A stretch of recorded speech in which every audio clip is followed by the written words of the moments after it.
ସାଙ୍ଗମାନେ ଆମର ଓଡ଼ିଶା ସରକାର ଯିଏକି ମୋହନ ବାବୁ ଗୋଟେ ଭଲ ବୁଦ୍ଧିମାନର କାମଟି କରିଛନ୍ତି। ଗାଁ ଗାଁରେ ମାନେ ଜଳ ସଂରକ୍ଷଣ ଭାବରେ ଲୋକମାନଙ୍କୁ ବୁଝାଉଛନ୍ତି। କିଛି ଲୋକ ତାଙ୍କର ଗଭର୍ଣ୍ଣମେଣ୍ଟ ତରଫରୁ ଆସିକିରି ପୁରା ଭିଡ଼ିଓଟି ଦେଖନ୍ତୁ, ତାପରେ ଆପଣମାନେ ଜାଣିପାରିବେ।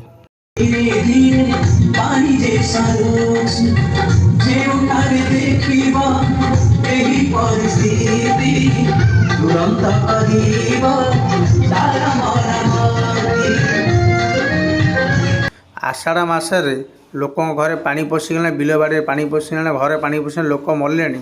ସେ ଆମକୁ ଜଳ କେମିତି ବଞ୍ଚାଇବା, କେମିତି ଜଳ ସଞ୍ଚୟ କରିବା ମଧ୍ୟ ବୁଝାଉଛନ୍ତି। ଖରାଦିନେ କ'ଣ ଗାଧୋଇ ଯାଇଥିଲ?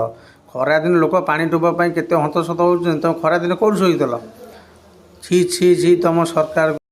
ସାଙ୍ଗମାନେ ମୋ କଥାଟା ଯଦି ଠିକ୍ ଲାଗିଥାଏ ମୋ ଚ୍ୟାନେଲକୁ ଲାଇକ୍ କରିବେ, ସବସ୍କ୍ରାଇବ୍ କରିବେ ଆଉ କମେଣ୍ଟ ମାଧ୍ୟମରେ ଜଣାଇବେ। ଜୟ ଜଗନ୍ନାଥ।